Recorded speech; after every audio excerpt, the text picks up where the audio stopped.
Hi, and welcome back. Hopefully, by now, you have already been able to watch the anger integration training. And this is another integration training, not specifically on anger. We do not address shame. So, there are specific modalities that are not addressed in this. This is more of a generic integration exercise that we're going to go over, something that can be used more broadly.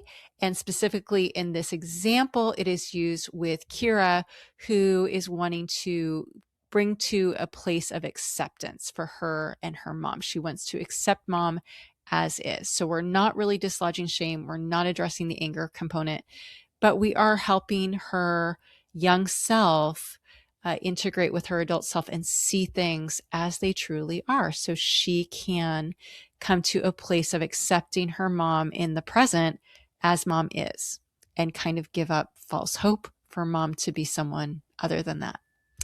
We are also going to go over a grief exercise, and you'll see more about that. But that is for bringing closure to a relationship. That relationship could be someone who died, could be someone who is no longer a friend, someone who's no longer a partner.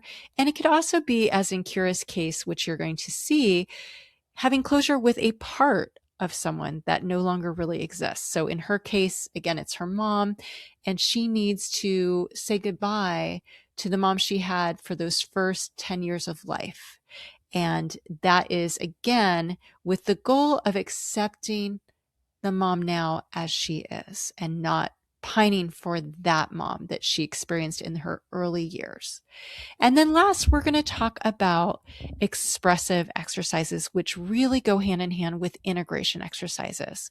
So we'll get into that. We're going to launch off once again with the training, with me doing therapy, doing the integration exercise on Kira, and we're just going to go right into it and then debrief afterwards. So thanks for joining me for this second training. I'm excited to share all this with you.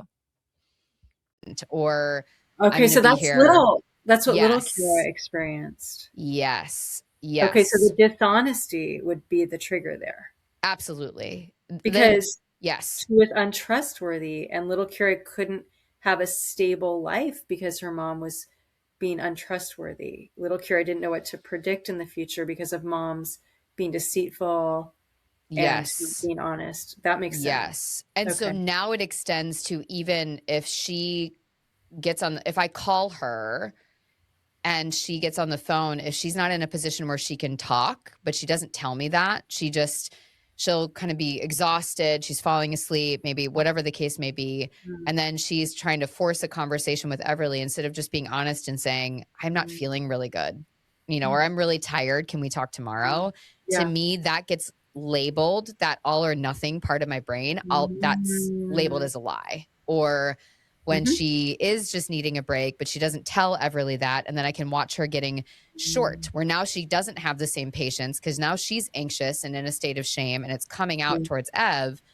Then my brain sees all of that as a lie. And as opposed to someone with a lack of emotional intelligence in those moments to be able to say it. But so that to me is the most triggering when she's not honest with me about where she's at, what she's thinking, what she's feeling. And I have a disproportionate expectation to what she is capable and able to do, or what the average human should be capable and able to do. I expect Okay. perfection, and then I'm mad when I Yeah. don't get it.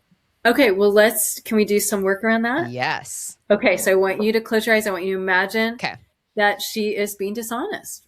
Like she's like, "Oh yeah, Everly, yeah, come tell grandma all the stuff," but you know that Mm-hmm. she is way too tired and she's going to do a really shitty job listening because she's not being honest. And just Mm-hmm. tell me what you feel in your body.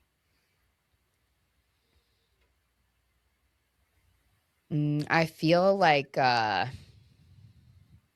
lunging feeling, like a forward momentum feeling. Like you want to pounce? Yeah, and I can't tell if it's because I want to pounce to get Everly or if I want to pounce towards my mom. I can't sort that part out, but I have Okay, this that's I okay. just want to lurch towards You whatever's want to happening. lurch. Yeah. Okay. So I want you to keep your eyes closed. Okay. I want you to feel that in your body, that tension that's making you want to lurch. And I want you to let your mind float back to the earliest time you ever remember feeling that same sensation.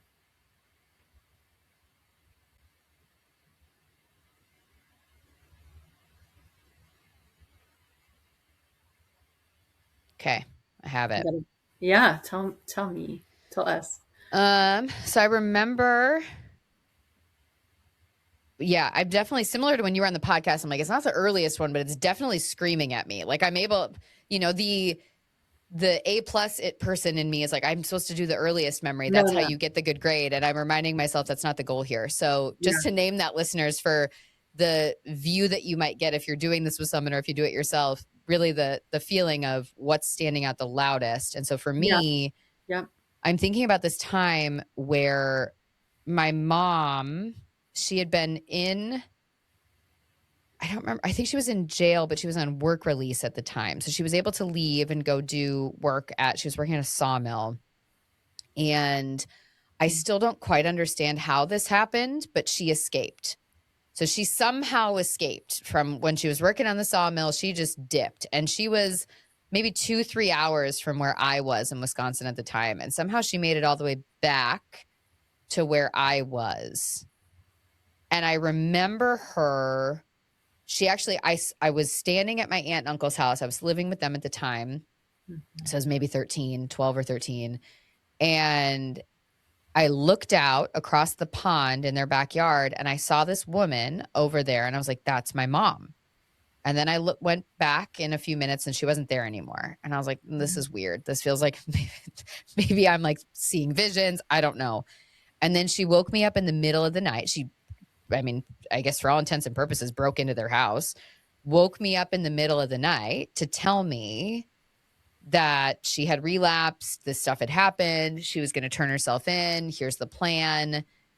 And this was maybe the third or fourth time that was like a big time where here's the plan. When I initially moved out from living with her, she had gone to treatment. And treatment was a court ordered treatment. It was in lieu of going to jail for what she had done.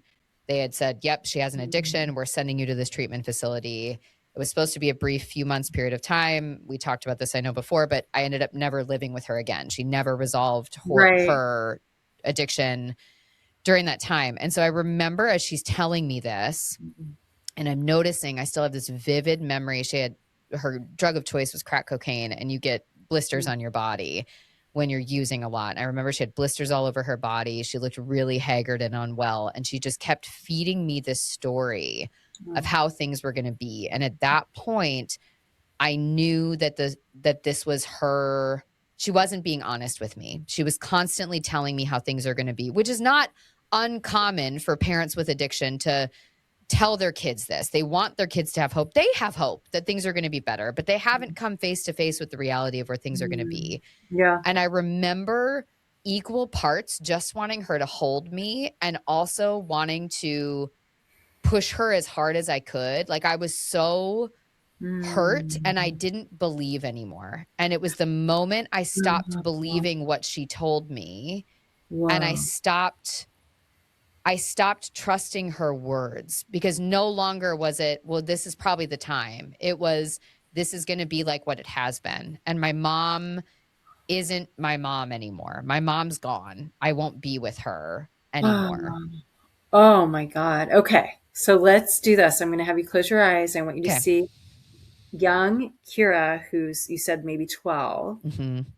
and she's been woken up in the middle of the night. She's been away from mom for several years now, living with the aunt and uncle. And part of her is so happy to see her mom and just wants mom to hold her.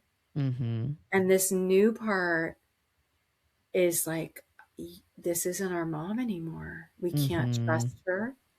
We can't believe her. I don't believe her. Mm-hmm. And I want you to imagine adult Kira goes to young Kira right there. And mom fades into the background. And you get down on her level and look her in the eyes. And I want you to say, Kira, I don't blame you for not trusting her. I don't blame you at all. You're right. She's in denial. And you see it. And you're not in denial, are you? And you're right to be angry. And I'm angry with you, young Kira. I'm angry with you and for you. And your anger is valid. It's there to keep us safe. It's there for us to have a boundary because we can't afford to be vulnerable and have hope that is false anymore, because that hurts Mhm. us too much. But let's be honest, there is this hope that she'll one day return to being the healthy mom again. And young Kira, here's the good news. I'm going to be that safe and consistent attachment figure for you now. That's my job. I'm taking over where she left off. And I will always be safe. And I won't deceive you. I won't be in denial myself. And you can have hope with me because I will never change. And now I'm here for you. And we don't need her to be that person anymore because you have me, and I'm going to feel your feelings with you. I'm going to validate your feelings. We'll feel those feelings together, and what's shareable is bearable. And Kira, you are so precious to me, and I just want to hold you. I'm so happy to just hold you right now. And that's my job, and that's my responsibility.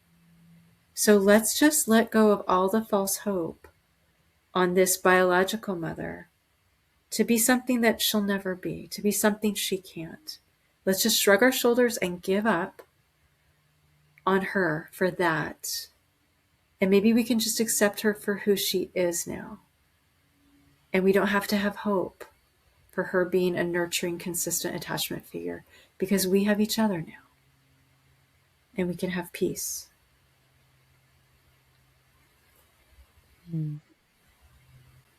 When Kira mentioned where she was triggered with her mother. So many of us therapists, we have been taught that our job is to help our clients manage triggers. And I know that is a lens that we have used maybe for quite some time, but for all intensive purposes, when we do integration work, we need to use a completely different lens because we want to see triggers as treasure troves for integration work. So triggers, what they consist of is a lot of unintegrated emotions, unintegrated thoughts and experiences. And that's what we want to move towards.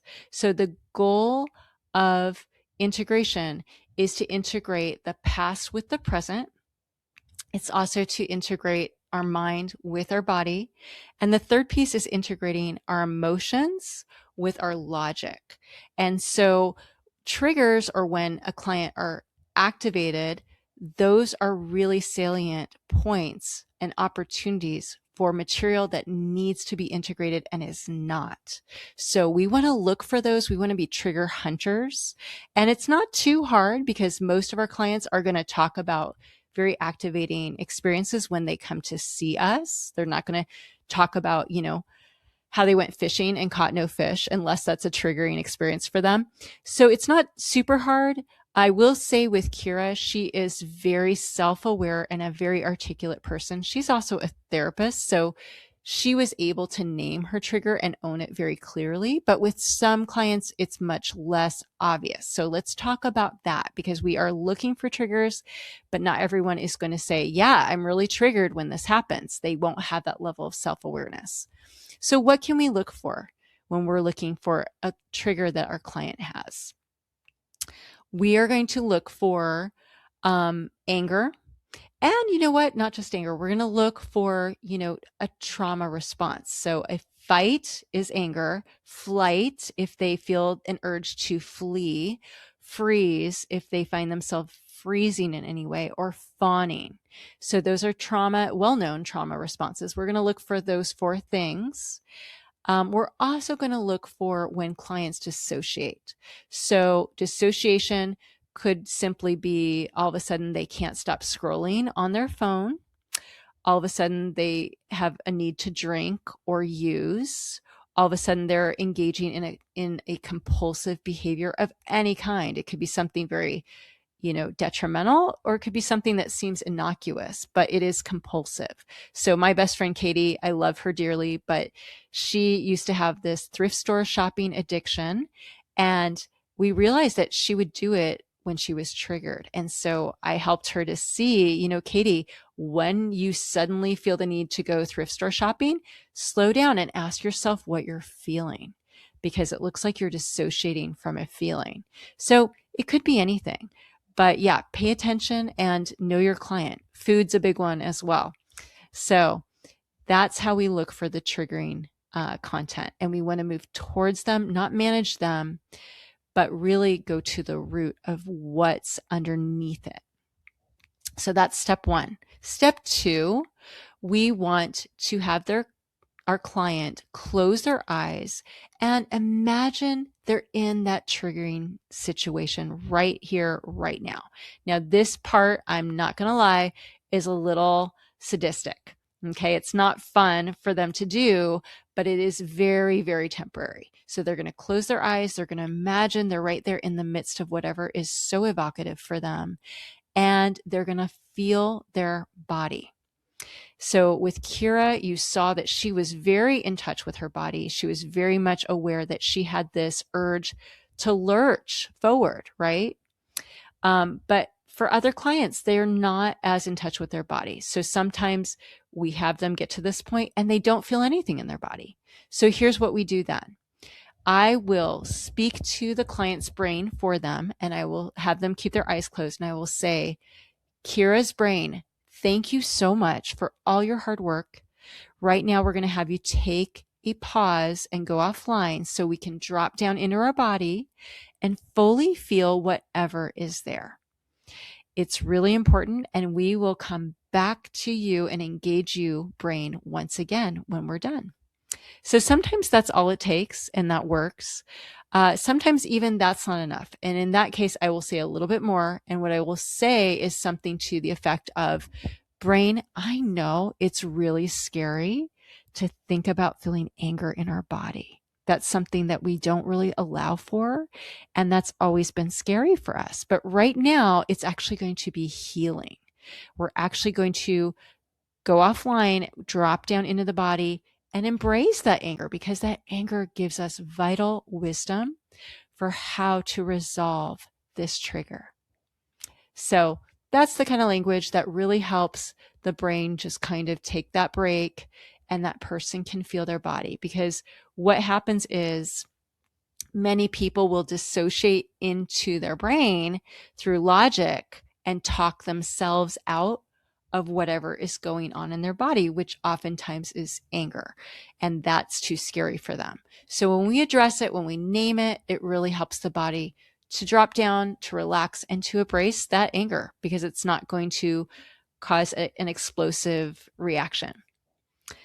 All right, step 3, we're going to do a float back. So a float back is where their eyes are closed and we're going to say, okay, Kira, I want you to imagine you're there to feel that the senses that you feel activated right now, like that lurching feeling that she felt, that she wanted to lurch forward.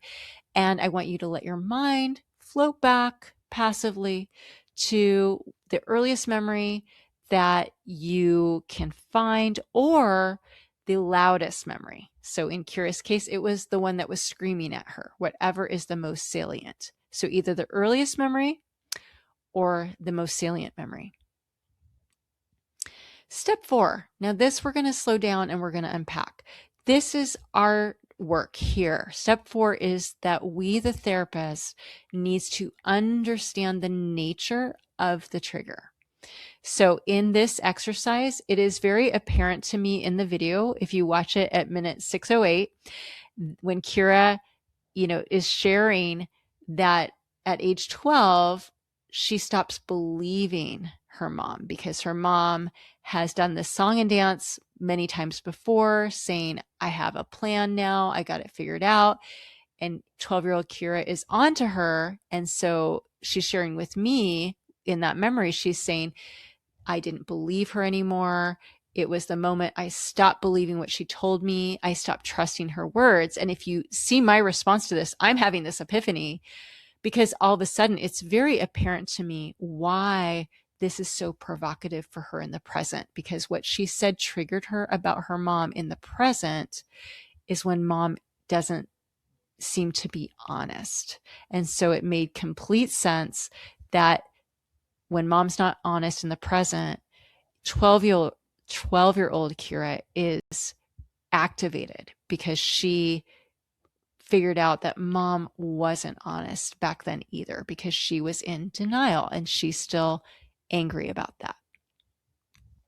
So we need to understand the connection between the memory that the client shares with us and the trigger. So with Kira, it was very apparent.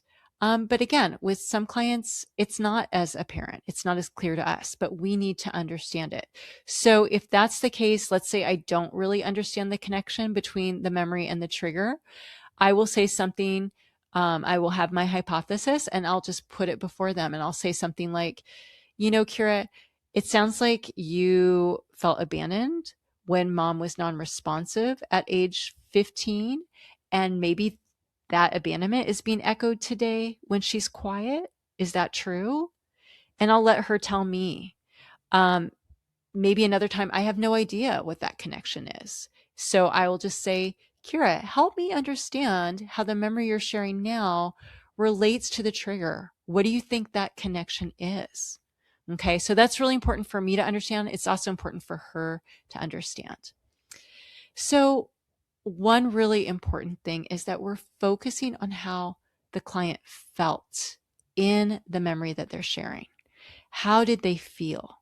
So the feeling serves as a bridge between the triggering memory and what triggers them now. And our own empathy is critical here. So what empathy is it is the therapist building a bridge of their imagination between them and the client. So I need to be engaging my imagination. I need to be building that imagination bridge from myself to Kira. And that's my empathy. Now I'm crossing that bridge. I'm imagining what 12-year-old Kira felt like when her mom woke her up in the middle of the night and told her she has a plan.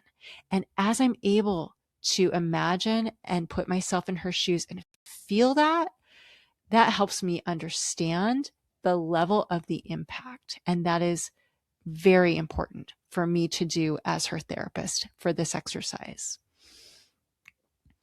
Now, as therapists, the more we have done and are doing our own work, this is going to be much, much easier. So the conflicts that we find in our clients are universal. There's nothing new under the sun. So the more that we understand and have experienced and felt our own experiences of our parents in our lives, it's going to come much more naturally to us to do these integration exercises. The understanding is also rooted in the context of our relationship with our client. This cannot be overlooked. So these integration exercises, they're not, magic tricks. We can't whip them out at a party and do them with a stranger, because we have to know the person that we're doing them for. And so this is critical as well. That helps me understand Kira. That helps me understand what she's feeling. By the way, this is not my first therapy session with Kira, so I do understand her pretty well at this juncture. But that understanding and that relationship is critical. Okay, so step 5, this is the actual integration exercise where we lead the client in guided imagery that we are depicting for them. So you'll notice I start with leading Kira in guided imagery to have her present self connect with her younger self. Now, the younger self doesn't have to be that client's child self. It could be themselves a month ago, a week ago, a day ago, but they're still younger. But yeah, it doesn't matter the age. They just are connecting with a previous version of themselves. Imagery is intentionally evocative. So I am intentionally trying to evoke emotion in the client. This is really important because integration necessitates that our client finally feel the feelings that they weren't fully able to feel in those memories or at the time of the trauma. This is based on the principle that what is shareable is bearable. But when we feel painful feelings in isolation, it's not bearable. It is overwhelming, and we will shut down, at least in part, and dissociate. And when that happens, those emotions go unprocessed. They are not released from our body, but they are, residual in our body, and they stagnate inside of us, and they make us sick.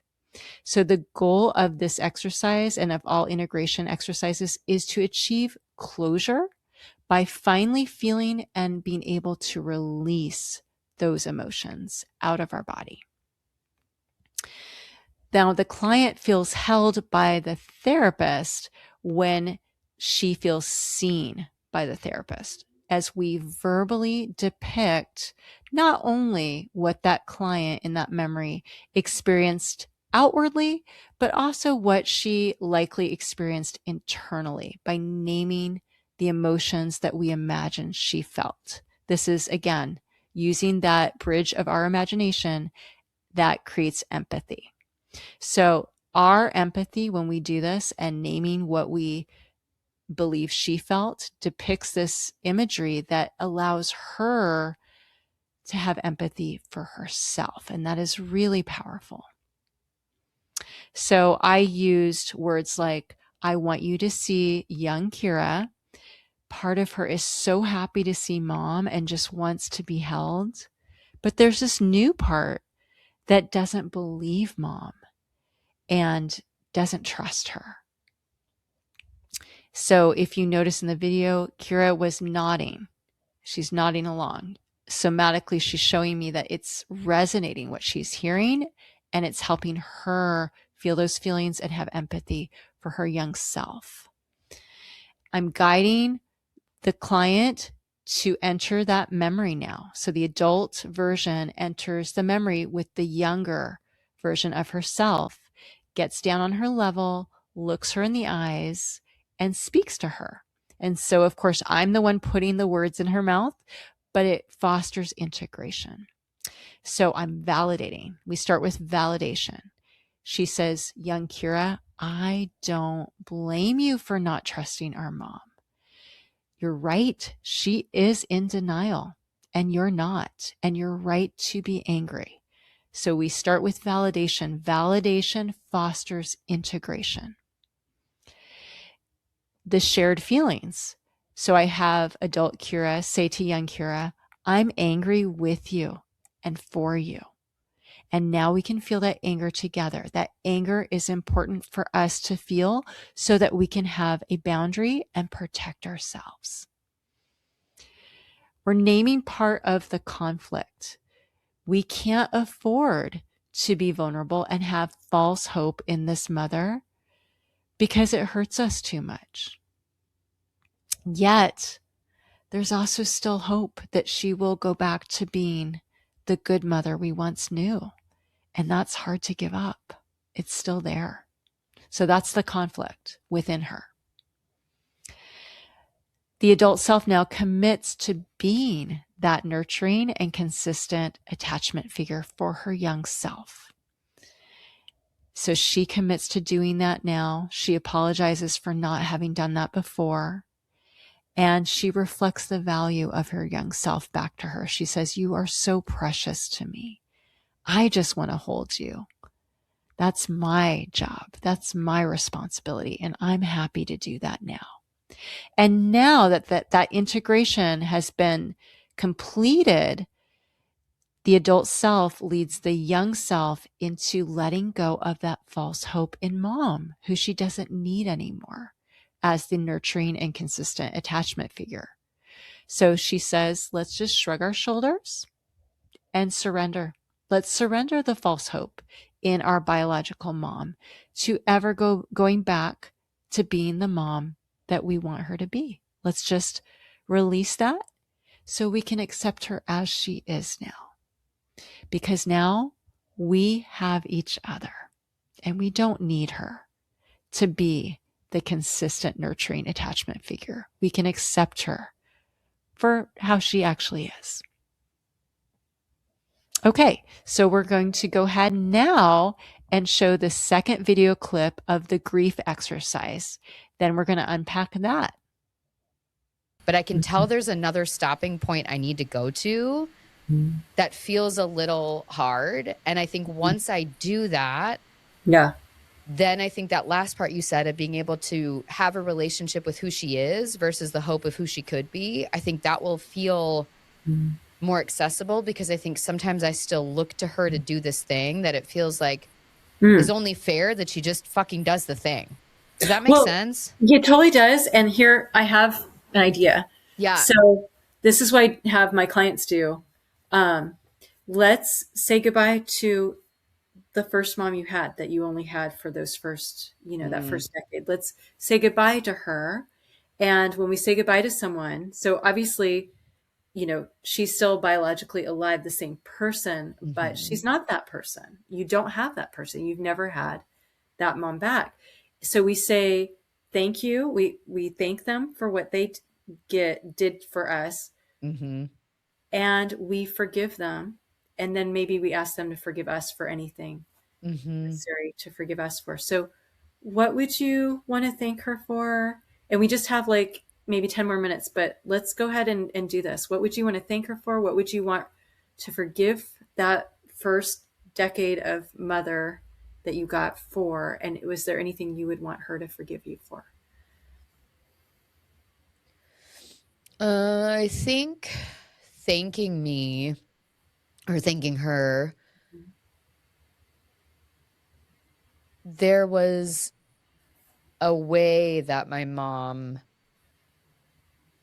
would be there with me. And there were things like I remember moments that she would have with Yeah. me when she could be fully present. Mm-hmm. And even though I don't love the way she went about it, my mom just wanted me to have something that felt normal. She had a lot of relationships, and we talked a lot about this in the last couple of months, where she would jump in and out of relationships. She'd be engaged and then not engaged, and we'd be moving in with these people and then we weren't moving in with them. But I think my mom, if I could thank her for it, even though the actions didn't match maybe what I needed, her intention was to give me something solid and for me to feel loved. And that was always a goal. And she wanted me to know that anything I did was worthwhile. I still, even to this day, even though she wasn't that mom anymore, the pieces that have residually come out when I tell her, like when I said I don't want to go to medical school and I'm afraid that everyone's going to think less of me. And the way she could just be there with that like I don't have to be anything other than who I am. I'm grateful for that, because she has always actually believed that. And there were moments where she would just make me feel safe to screw up. She never I made a lot of childhood mistakes like every kid does, and she would always hold me. She would never yell at me, and she would also always push me to think about things in a different way. I think I would want to forgive her for not seeing that I just wanted time. She was always like, when she was chasing these relationships, or she'd work harder, or I mean, I would get probably 20, 30 presents for Christmas minimum, or my birthday. Like, she was always buying me more stuff and giving me things. Like, I think that was never what I really needed. But I think I have to forgive her that she was trying to love me the way she knew how, and she just didn't have the capacity to do it in the way I needed, or to know that there was even a different way. And maybe asking her to forgive me for not being honest with how I felt in the beginning, because I think by holding that, now my reactions are sometimes disproportionate to what's happening now, because I'm still so angry about what happened then. And I felt like I was always afraid that if I was honest, she would relapse if I did this. Like, I took so much power in the relationship. And I know that's not all on me, but I think I definitely didn't always show up in the ways that I needed to be honest with myself and with her, to then allow the possibility we could feel things then, or to even give her an invitation to do the work then. Like, she didn't even know. And so I think sometimes as she hears it now, it's confusing. It doesn't make sense. And so then she goes back and retreats and feels shame that also isn't helpful to the dynamic we have now. And so I think that would be a big thing that I would want forgiveness from her on also. Okay. Well, I see you were showing some tears there, Kira. How do you Mhm. feel in your body right now, just speaking all that out? And so I think I'm like ready to do the last part of the work, which is why I think it feels so accessible in this conversation. And I'm recognizing that there are parts that I play in this too. It's not fair to say, well, my mom's the villain, and how do I hold her accountable to the stuff that wasn't okay, but also take ownership of the stuff that I have done and the way that my unresolved pain has affected the way I've acted. And that's Yeah. not a version of myself I like either. And so I think there's just this feeling of, I don't know, like a lightness mixed with like a little bit of anxiety and some excitement about what that next phase can look like. And sort of now highlighting that there's some grief maybe in that part that I haven't named before too, which will be helpful. Wow. Okay, welcome back. So we're going to unpack the grief exercise. This is where, now she doesn't mention this on the actual video footage, but earlier in our session together, Kira had mentioned that she, after the integration exercise and the acceptance exercise, she felt the need to grieve that part of her mom that no longer was in order to have closure. And so that's where this came in. Now, I want to say that this grief exercise is in large part inspired by a book called The Grief Recovery Handbook by James and Friedman. It allows a client to experience closure for relationships by saying what has been left unsaid. It specifically entails naming what that client is most grateful for from that person, what they want to forgive that person for, and then what they want to be forgiven for, if anything. So again, the goal of integration is to integrate feelings with logic. So feelings hang out in the left hemisphere of the brain, or the limbic region of the brain, the lower region, and logic hangs out in the right hemisphere of the brain and the prefrontal cortex. And so when we can process those feelings together with the logic into words, that fosters integration. And we see this happening in this video clip as Kira is integrating her emotions. She's getting very emotional, but she's also having these new insights, and she's so logical. And we see those both taking place. With most clients, I didn't do this with Kira. I will have them speak directly to the person, to the parent that they are saying goodbye to. So I didn't do this with her, but it does really help because it promotes emotional integration. Also, with most clients, I will paraphrase what they've said in my own words. So again, I did not do this with Kira, but it is really beneficial for clients to hear what they're saying in the words of someone else. It's very therapeutic. And when I do that, I will make it more evocative. I will add emotions that they are not necessarily naming, because clients tend to really shy away from emotions. They tend to really hold back. So I, as a therapist, want to give them permission. So I'm going to name those emotions. I will name them, but I will also give them permission to correct me. So I will say something like, so Kira, I'm going to try to summarize what it seems like you want to thank your mom for, but I really want you to let me know if it resonates or if something needs to be changed afterwards. Okay.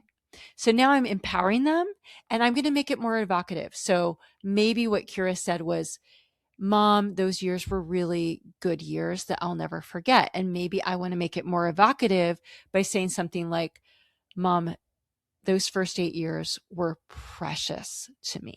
So when I'm doing that, I'm giving her permission to feel that, and hearing me say that to her mom is going to resonate in her body. It's going to allow her to really tear up and to feel those things. But then again, she can correct me if maybe that's not right. Maybe they weren't precious. So I'm giving her that permission, that agency to change that up and let me know that's not exactly how it was.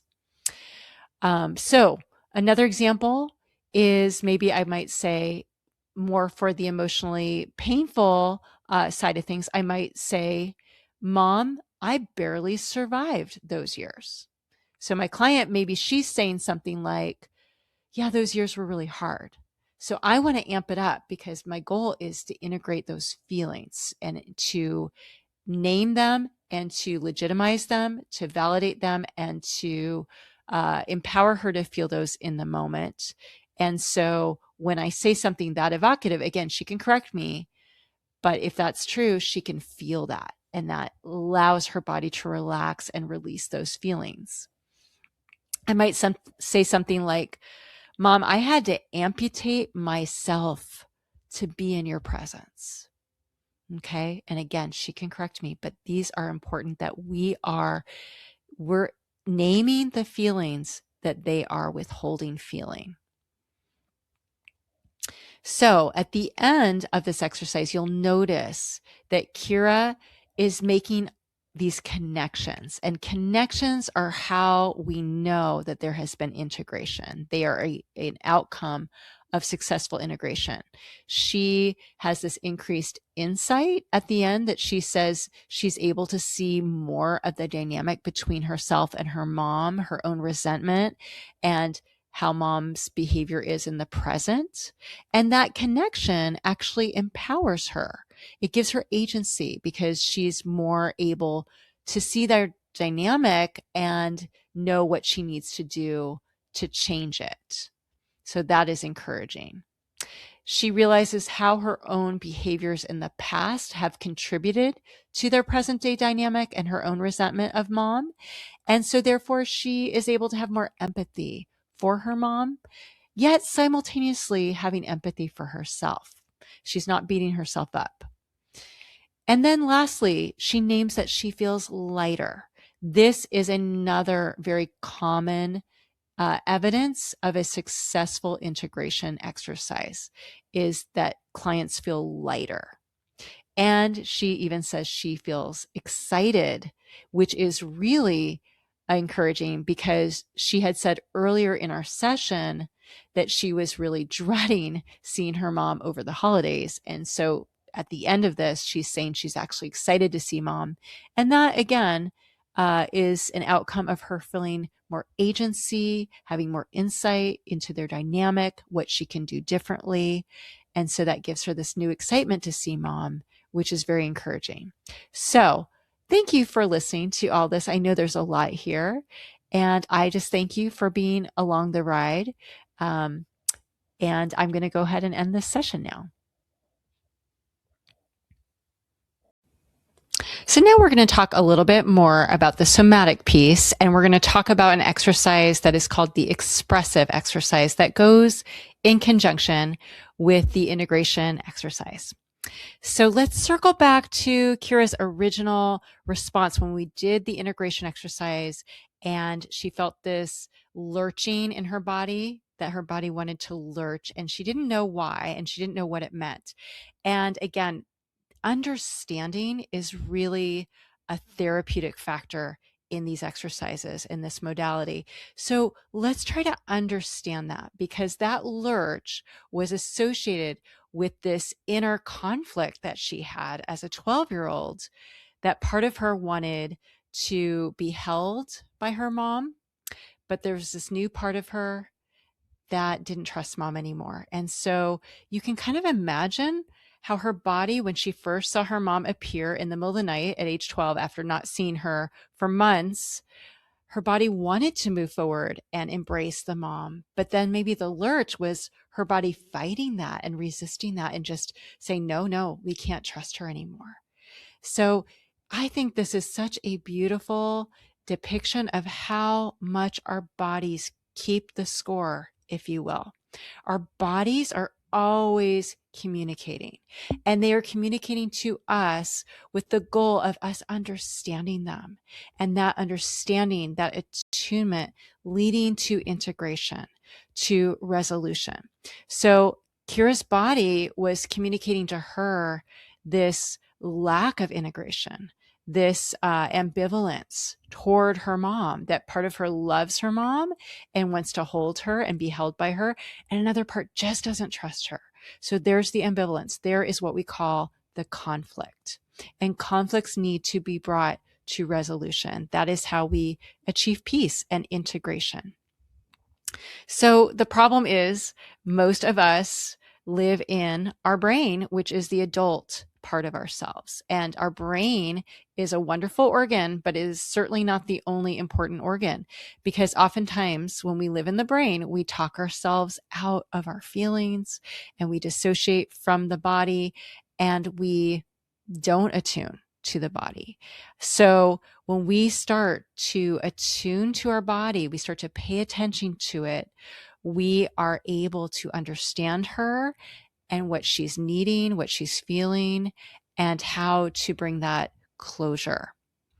So this will lead us into the expressive exercise. So this is similar to the integration exercise. We're focusing on the body and the sensory experience we have in our body. But unlike an integration exercise, we don't do an integration, but we actually stay in the here and now, and we just allow the body to communicate what she needs to do or say in fantasy. It's really important that this is always in fantasy, because sometimes the body wants to punch someone, right? And we need to be okay with this, where no one's going to get hurt. There is no violence. This is all just the body expressing how angry they are. And so we need to stay with it and unpack that. So I would do an expressive exercise if I'm moving towards an integration exercise, but the integration exercise isn't going anywhere because there is no associated memory with the somatic experience. So in other words, if Kira had felt this urge, like she did, to lurch, and then I had her close her eyes and focus on that tension in her body that she felt, and then let her mind float back to the earliest time she felt that, or the most salient time she felt that. And let's say there was no memory. That's okay. Do not be discouraged, dear therapist, because we're going to stay right with that sensation in her body, and we're going to move with that to understand it. So if that were the case, if there was no associated earlier memory, I would say, okay, Kira, what does this lurch urge feel like in your body? And let's say she said, well, my chest wants to move forward, like it's moving forward, but then my hands are kind of pushing back. So I'd say, okay, so tell me what your chest would want to say, and maybe what your hands would want to say or do in fantasy. And so now she's saying, well, my chest, is so happy to see my mom. That's where our heart is. It's in the chest. So my heart is beating. It's racing. I am overjoyed to see my mom. And my chest wants to draw near to her and just hold her and be held by her. But my hands, they want to say, stop. Don't allow yourself to be embraced by her. You can't trust her, right? And so that is us understanding and attuning to the body. That is the first part of the expressive exercise. So again, I do expressive exercises often, and I will do them along with integration exercises. I will go back and forth between the two. Really, the goal is to allow the body to communicate to us, to understand the body and what that body needs. And the goal, again, is to bring closure. The body always wants to bring closure, and that is integration. So let's say I am now meeting with Kira post-holiday period, and she is recounting to me her experience with her mom, and she's catching me up. And let's say, there's some good parts, there's some really difficult, painful parts. And let's say she tells me everything. And at the end, I would pause and say, Kira, as you recount all that to me right now, let's stop and just check in with your body. How do you feel in your body? So let's say as she checks in with her body, she is feeling her hands feel really fidgety. That's a common sensation that clients will have. So I will have her just focus on her hands. She doesn't have to close her eyes, but I'll have her focus on her hands and say, what do your hands want to do in fantasy when they feel fidgety? What do they want to do regarding this mother that you just had this visit with? And maybe she'll be aware of what they want to do. And she'll say, they want to have like a stop sign and say, stop. Or maybe they want to shake her mom. That's not uncommon. Sometimes hands want to punch. And again, we need to be okay with that. This is just fantasy. So she might be aware of that. Maybe she'll say, my hands want to shake mom, and say, stop talking. Listen to me. So that is a client who has a lot of awareness. A lot of clients won't. And I'll ask them what your hands want to say or do. And they don't know. So based on the context, though, if she's telling me that mom just talked and never allowed her to talk and wasn't a good listener, I know as a therapist, I think her hands do want to shake her mom and say, shut up, listen to me. So I'll say, I wonder if your hands want to shake your mom and say, stop talking. And so if that resonates with her and she's like, yeah, that's what they want to do, then I go to the next step and I will have her close her eyes, imagine her mom's right in front of her, and imagine that she's saying to her mom, it's not all about you, mom. I matter too. Now, she can imagine that all on her own, but really, I'm going to be her voice because I'm going to say it much more as needed to be said, most likely, because I've got nothing to lose. She doesn't, but I do. So I can just do that for her, give her those words. And then I'm going to check in with her body. So how do you feel in your body when you imagine having just said, mom, it's not all about you. I matter too. And if she feels peace, that's telling us something. That's telling us there is a sense of closure there, of integration. But often there isn't complete relief. Often there'll be relief, but mixed with more tension because there's more that the body has to say. So let's say she feels tension now in her gut. And I will have her focus on that gut, close her eyes, and do a float back. So Kira, close your eyes, focus on that gut tension, and let your mind float back to the earliest time you felt that same sensation, or the time that was the loudest that you felt that same sensation. So let's say now she has a memory of being 8 years old and being all alone. And so that is very telling because we were just talking and imagining her being assertive with her mom and saying, hey, it's not all about you. I matter too. And look how her body is responding. Her body's saying, oh, if I'm assertive with mom, I'm going to be abandoned by mom, right? So even if her mind, her upstairs brain, in her adult brain knows mom's not going to abandon her, her young self in her body still is afraid of that abandonment. So that tells me we need to do an integration exercise because an integration exercise, remember, allows Kira to be her own consistent and nurturing attachment figure. And so even if mom does abandon her, she's not going to be afraid of abandonment or being alone anymore. So we need to bring that integration. So that is how we can go back and forth between integration exercises and expressive exercises, listening to the body. I will find this very, very cathartic for clients. And we always want to check back in after each exercise, after an integration exercise or after an expressive exercise. How do you feel now in your body? And we'll get more information. So, so we just did an expressive exercise to express anger to mom, and that is really powerful. And we're realizing, in real life, she's never going to be able to do this because her body's still afraid of abandonment. But now we're healing that rift between herself and herself so that she is empowered now. She is no longer afraid of that abandonment, and she can finally be assertive to her mom. There's so much going on. So let's talk about what the body speaks, because I have developed a legend for how to understand the map in our body. So we talked about the gut. The gut is often where we feel several things. We'll feel loneliness or a fear of being abandoned in our gut. That can often feel very hollow, like someone who feels like they just can't eat enough and get full. That's like severe loneliness that we will feel in our gut. If there's tension in the gut or like a feeling of a ball or a knot, that can be shame or that can be disgust. And really, they're one and the same. Disgust, however, is how we feel towards other people, people who are unsafe, not necessarily people who are, objectively disgusting people, but people who are unsafe, that our body tells us they're unsafe through feeling that disgust mechanism. But shame is a type of self-disgust. And so shame tells us we need to do the anger integration exercise.